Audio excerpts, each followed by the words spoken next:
Voltando com a questão dos pets, né? Sim. Vamos voltar com a questão dos pets, Valdir. Vamos, é só uma coisa que o doutor comentou, assim, né? Eu tive essa experiência, meu cachorro teve câncer. E até, porque assim, uma coisa é falar sobre a relação, né, você chama de dono, né? Tutor responsável, né, com o animal. Outra coisa é alguém que nunca teve esse relacionamento, porque existe muita gente que ainda não teve, né, não experienciou.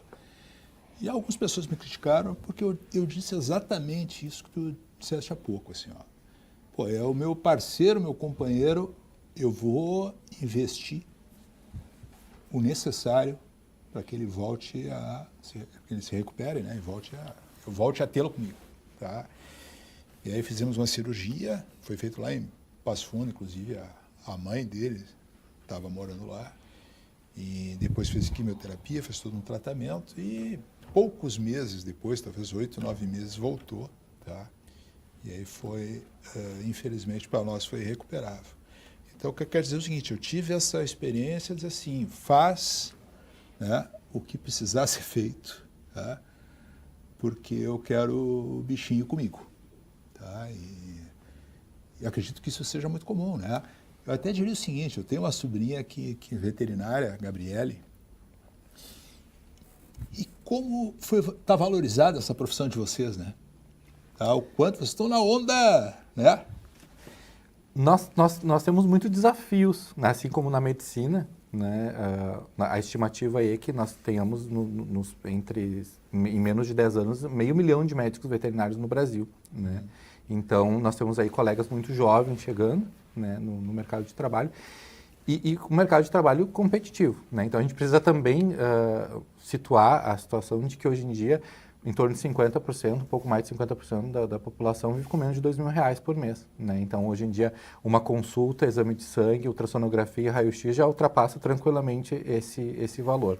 Então, muitos animais ainda não têm acesso, né? Apesar de ser o segundo maior mercado veterinário no mundo, né? O mercado pet, ainda tem aí um segmento enorme. Então, o que se vê? Se vê o que o Brasil deve, né, espera-se que o Brasil tenha, né, uma questão econômica melhor, mais favorável nos próximos anos e que a profissão consiga também evoluir mais para videocirurgias, para outras coisas que ainda não são feitas.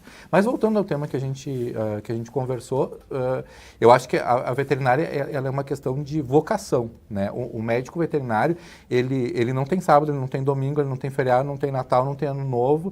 O telefone vai tocar e alguém vai te perguntar.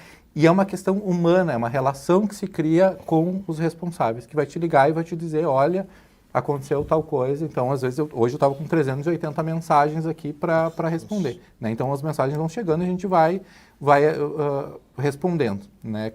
Sempre na medida do possível ali, porque às vezes a gente percebe que o colega ele tem uma coisa assim, eu não está no meu horário, ou eu tenho que, né, eu estou num momento de lazer, e não é exatamente assim que funciona, né? Às vezes a gente precisa estar fora da cidade, realmente não tem o que fazer, tem que colocar uma mensagem automática ali, mas no geral a gente tem que estar disponível sim para dizer, olha, leva para uma emergência, isso é um caso mais grave. Doutor Oscar, falaste que os gatos e cães têm comportamentos diferentes e relações diferentes com Sim. os seus tutores, enfim, é proprietário, como é que se chama? Responsável. Hoje é responsável. Bom, mas há uma variedade muito grande, principalmente na área canina, nos cães, de raças. Eles têm também comportamentos diferentes, raças diferentes? Sim. As raças específicas ela têm características bem já esperadas, né? Os animais sem raça definida, a gente pode esperar qualquer coisa.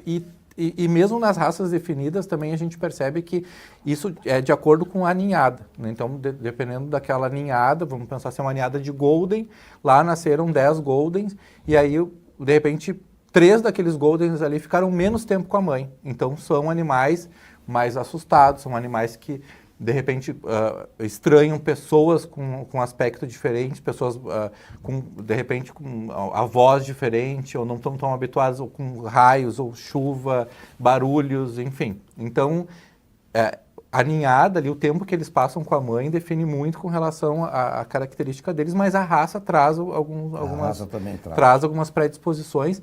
tanto de comportamento quanto de afecções e doenças, né? Que a gente normalmente olha para um paciente de determinada raça, a gente já espera, às vezes, alguma patologia um pouco mais característica daquela raça, né? E aí, voltando àquele assunto que a gente conversou ali sobre câncer, né? É hoje uma especialidade que está bem desenvolvida na medicina veterinária e se procura sempre avaliar justamente isso, né? O que a gente procura entender no consultório? Qual é a predisposição daquele responsável, né? Qual é o tempo, qual é o recurso que ele tem, qual é a condição que ele tem de cuidar daquele paciente. Porque a terminalidade, assim como para nós humanos, para os animais ela é uma fase também. E ela é uma fase sofrida, ela é uma fase que ela precisa ser vivida também, né? Então, assim, principalmente por nós, né? Então, a gente tem um filhote, adulto, né? O geriátrico, a gente considera ali a partir de 7 anos, já é sênior, né? Já é um paciente geriátrico, tanto cão quanto gato. E a passagem de ano ali é 1 para 7, né? Então, assim, cada ano da nossa vida corresponde em torno de 7 anos da vida de um cão ou gato. Então, a passagem deles, né, é muito rápida, né, pro amor que a gente sente, né?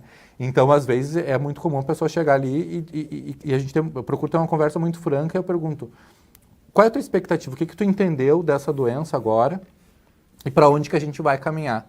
E por que eu falo isso? Porque a gente precisa entender que não é só a patologia que define, né, o prognóstico do paciente, e sim o tempo e a disponibilidade, porque de que adianta um paciente que tem um problema oncológico, por exemplo, que está numa fase terminal, ficar internado comigo 15, 20 dias, os últimos 15, 20 dias da vida dele? Nesse final de programa, tá? Valdir, eu vou perguntar aqui para o doutor Oscar, né? Quais são as dicas que daria, doutor, para ficar, para quem fica, não para quem vai viajar, para quem fica, né, responsável daí pelo pet de quem vai viajar?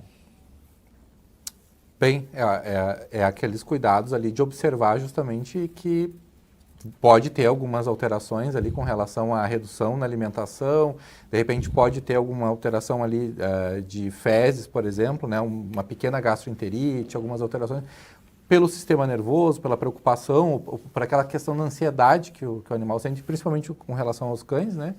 E observar que normalmente esses sinais aí eles não devem passar de 48 horas. Né? Então, normalmente a fase de adaptação de um cão num ambiente diferente é até 3 dias. Né? Então, é o período que a pessoa tem para construir esse vínculo essa ali, relação, essa né? relação com o cão, que ele não vai se sentir completamente... Porque o cão está vendo, né? Tem que ver nessa pessoa um novo líder. Exatamente. E ele tem que sentir afetividade, ele tem que sentir confiança, né, naquela pessoa que está interagindo com ele ali, que infelizmente, nem sempre pode ser a mesma pessoa sempre, né? Então, essa pessoa observar e sempre procurar, né, um médico veterinário ali a partir de 48 horas, já se notar que esses sinais aí estão se agravando, né? Principalmente com relação a não se alimentar, né? Que não deve...